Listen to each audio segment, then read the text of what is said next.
If we want to travel further, if we want to ever go back to the moon, we need to understand how to best help astronauts be able to live in the microgravity or in space. The Artemis initiative is a project that everyone here at NASA is working on. Getting astronauts or getting humans back to the moon is a big task and is requiring a lot from all different communities. The best part of my job is that I have the opportunity to serve this community where I feel like I can weigh in the most in strength and conditioning. We use that exercise device to keep crew members healthy.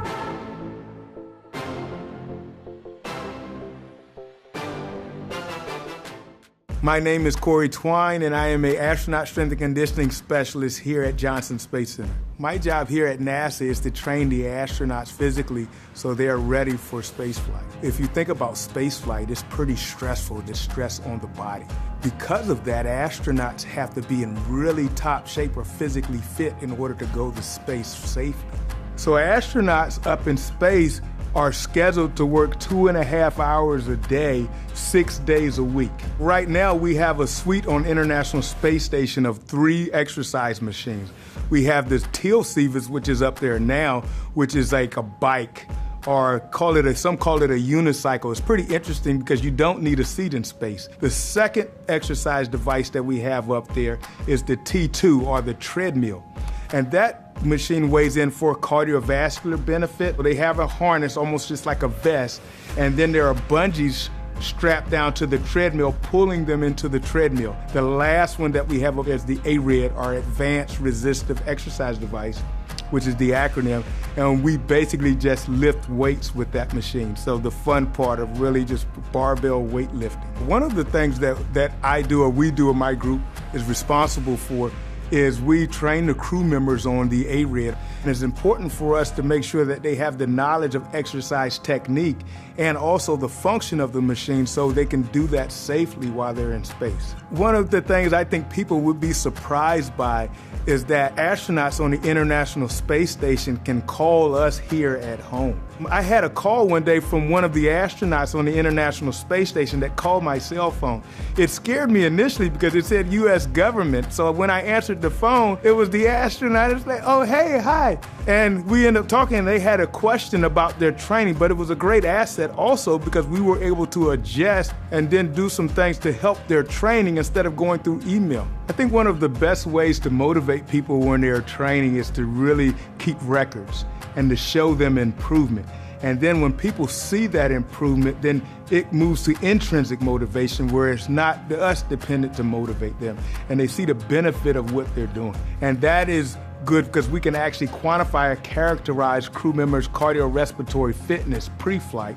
In addition, get information to determine the best training regimen that they should use in flight. When they come back from a mission, they do continue to train. So in our post-flight reconditioning time frame, we have 45 days set up for crew members to train within for that reconditioning or readaptation phase. We want to make sure that they had the same movement strategies pre-flight that they're going to have post-flight, just from a safety and re-engaging any type of workflow. The reason why we need to study the human body and spaceflight's effects or microgravity effects on the body is because we are able to learn from that, and it can help us in this environment while we're home. It can also help us with exploration. We need to understand how to best help astronauts be able to live in the microgravity or in space. And exercise or exercise countermeasures is a means that we can counteract the negative effects of gravity on the body. If someone would have told me when I was growing up I would be doing this at NASA, I would have said, huh? When I was a kid, I never pictured myself working at NASA. I pictured myself working in the NFL or professional baseball or all of those other dreams that many have. But I am thankful for the position that I currently have, and I'm excited that exercise science has given me this new vision. The path that led me to NASA is a pretty interesting one. Just like many people, all the way back in high school, I was an athlete. I wanted to play at the collegiate level, however, that didn't work out. So while I was in that undergrad program, I I actually had a mentor or one of my professors who was the first strength and conditioning specialist I ever knew or met. Then I learned that, okay, they have people that just train other people in order to prove their performance. From that moment on, I knew exactly what I wanted to do. So in school, I studied kinesiology, an emphasis on exercise science. And basically what exercise science is just a study of how exercise affects the human body. So we're able to, in a scientific means, determine what's the best exercise to prepare people for different activities. Prior to NASA, I had the opportunity to serve 2 major universities in strength and conditioning, working primarily with football, so collegiate football, and also volleyball. And within both of those, I had an amazing opportunity to interact with student athletes, encourage, mentor, and also help facilitate their physical readiness for their sport. So once I left the university, I ended up going into working with the Army, still in the vein of human performance. And it was an amazing opportunity to work with the soldiers who are doing so much to protect and serve. For students that feel like that they are not smart enough for STEM or cut out for that field, I would say that would be wrong.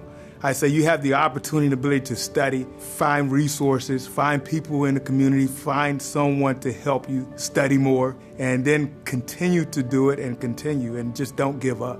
I did struggle in middle school and also high school. I really didn't apply myself. I really didn't probably start studying until college. And even in going into college, initially I was a little intimidated. But I had a friend who ended up going to college a few years ahead of me. And I asked him for advice. And the advice he gave me was that there's no test hard if you study for it. And then it was like a light bulb went off. I said, let me try that. So I remember to this day, the first test of my freshman year in college, I studied for the test for the first time. And I read every single thing in the chapter. I read everything in the back of the book. I read all of the information the professor gave, and it worked every single time. So if someone were struggling in middle school or high school, as I also did, I would tell them the same advice that my friend gave me, that no test is hard if you study for it. If we put forth the effort and the time, and some people may need more time than others, that's fine. But if we put forth the effort and the time, we can come out on the other side successful.